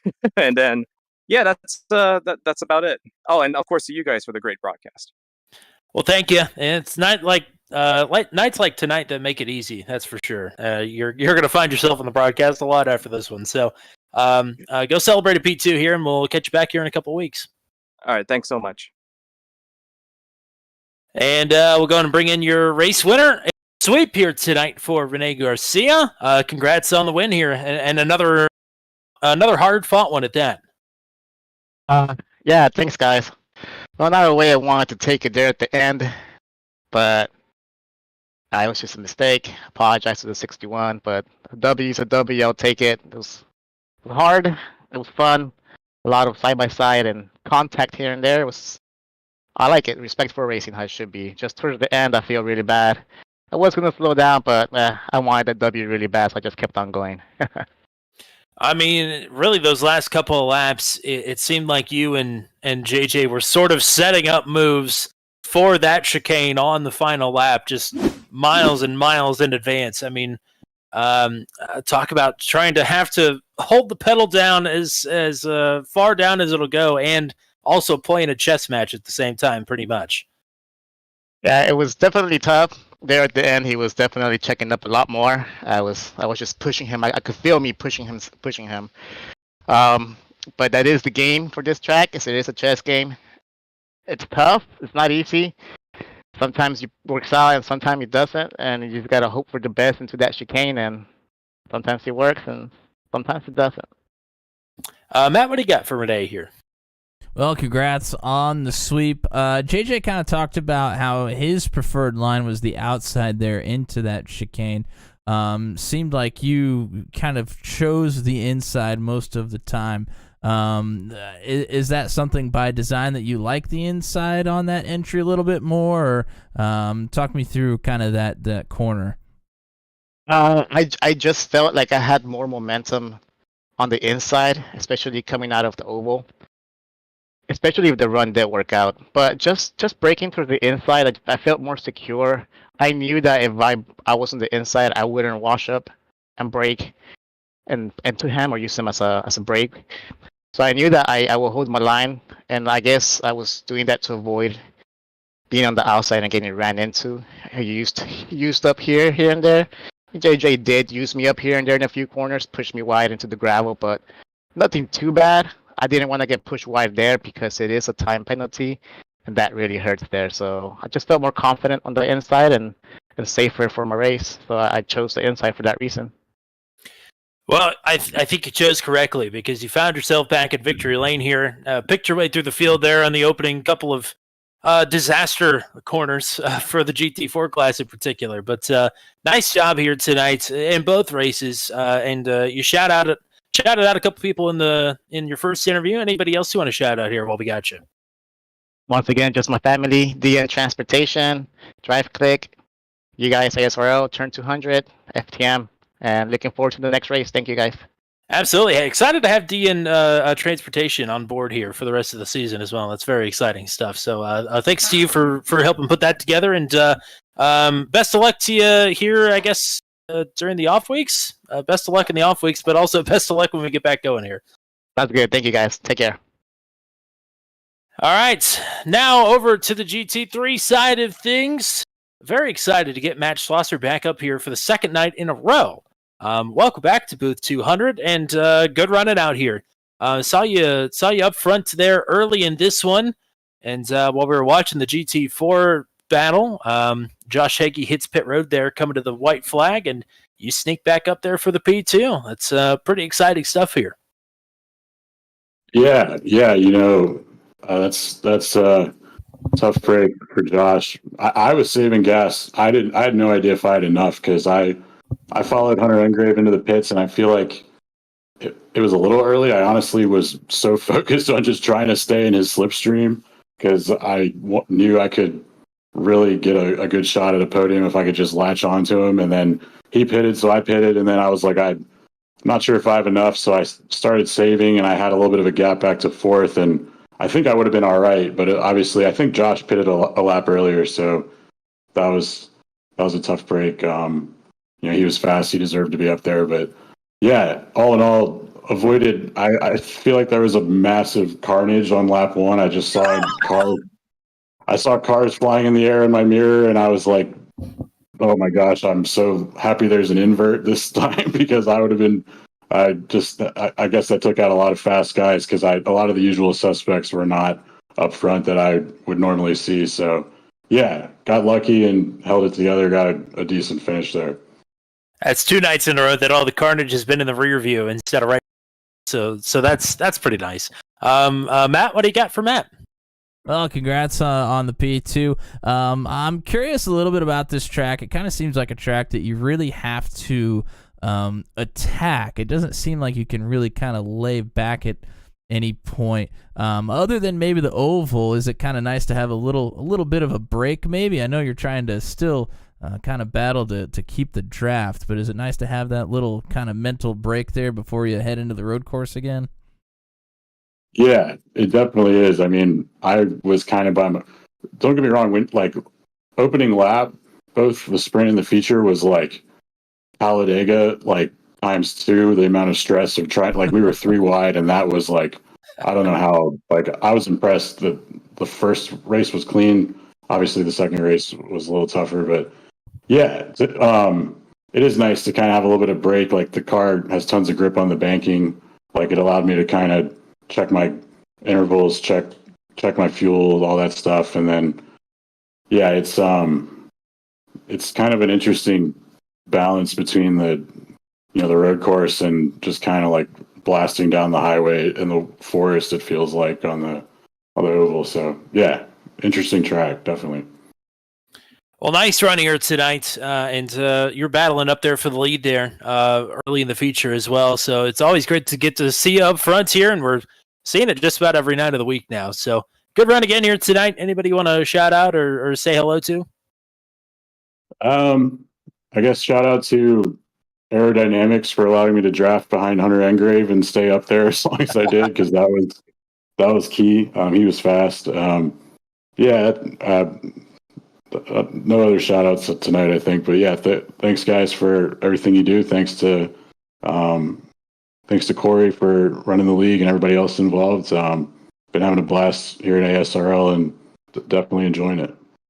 Well, we're enjoying the good runs here, so keep them coming. We'll be talking to you more and more here. But nice job here tonight. Thanks. I'll try. I appreciate it. And now we'll go in search of your race winner for the second time here tonight. And he is moved up to the holding room. So we will bring in your race winner, Hunter Engrave, for the second time here tonight. Nice job, partner. And good job navigating the chaos there on the opening lap to bring this one home. Yeah, thank you. Very, very interesting. It was like bowling out there. Yeah, it definitely looks like either bowling or horseshoes and hand grenades, one of the two. But once you pick your way through all that mess, you find yourself well inside the top 10. I think pretty close to the top 5. I thought maybe you were going to be out of it because we had a 2-car tandem up front, but even without Alex Howland, you were able to make up time on the top 2. How did that sort of come to be? Just the straight line speed on the Mercedes is just really fast this week. The Porsche is like 6 miles per hour slower, so even Schlosser trying to push doesn't do much of a help. The Mercedes was just the fastest in the straightaway, which just helped quite a lot basically. And then when they battled, a little bit going side by side also helped. Well, we saw a couple of close moments while we were watching the G4 battle. But it seemed like you had a couple of slip-ups that allowed Heggie to get close. Either that, or were you just in fuel save mode there towards the middle of the run? I made one big mistake. I cut the turn out of the slow down, so I was trying to slow down, and typical slowdowns, they take longer than what they should. So it was killing me a little bit. You got down to 1.1, and then the gap started growing back, and then traffic helped me a little bit. Matt, what do you got here for the 2 times race winner? Yeah, congrats on the race win once again. Walk me through the first lap. I know that you had to start at the back of the field, and there was a massive wreck in front of you. What did you see there coming down the straightaway? I was just right behind Matthew Short, and all of a sudden I just saw smoke, and I just tried to slam on the brakes, and I tried to hit him, and I didn't, and then I just saw cars start just piling in everywhere, and I just really didn't know which way to go. It's kind of like the movie's Cars, where there's nowhere to really go. So I was just kind of hoping that I can go the right way, which luckily, for once, nobody came back across and hit me this time, so that was a little lucky, but basically all luck on that one. Well, we were watching the replay here while we're talking to you of post-race celebration. You find the Monza ramp as well. That's always a great way to end up a night here in Monza, whether you win or not. Just so happens that you also have won twice here tonight, and it's victory number 4 for you on the season. So nice job. Fantastic stuff here tonight. Again, shout-outs for you because you certainly earned them. Yep, my mom again. Looking in the chat, she was rooting me on. So, mega shout out to her. My dad. You guys always, you guys always do amazing broadcasters. And you guys don't get enough credit for it, honestly. And then huge thanks to Rick Thompson, Corey, for making this an amazing league. This is a very fun league, and just huge thanks to everybody that comes on races because it's fun. Everybody makes it fun, good racing. So just basically, thank you to everybody, almost, basically. Well, thanks to you. Nice to get to talk to you twice in a night here. Let's keep that trend up here in the next few races. What do you say? Yeah, I just gotta stay on track, not get too many axes. There you go. Nice job here tonight. Thank you very much, gentlemen. And we hope to talk to Hunter Engrave more and more as the season rolls along, but we're going to have to wait a couple of weeks at least to do it. We are off until November 29th, when we'll be back here for the Kansas Speedway infield, which is going to be a treat. Don't think we're going to quite have the oval action that we had tonight, but I think we're still in for some bang-up racing here right after Thanksgiving. But a lot of time between now and then, and some people to thank here to close this one out here tonight. First, I guess, your thoughts leaving Monza other than a big smile on both of our faces. Yeah, I mean, that's pretty much it. I mean, we were very excited about this race when we saw it on the schedule. Huge pick there from Hunter Engrave from Brody Gunter to put this one on for us as the champion's choice. And, it did not disappoint. This was exactly what we were looking for. And not only on the first lap, but all throughout the race. There was quite a bit to watch in both of these races. And, drivers put on a show for us. So, shout out to the drivers here. Also, shout out to everybody in the chat. Pamela Engrave was here with us, cheering on Hunter. Hunter Engrave hopped in the chat. We were still on the racetrack at one point. And then Ashton Crowder was here with us as well. Thank you guys and anybody else that was watching and will watch here as we continue to roll on. And a little bit of a break, a little disappointed, but boy, when we come to Kansas, it is going to be a night.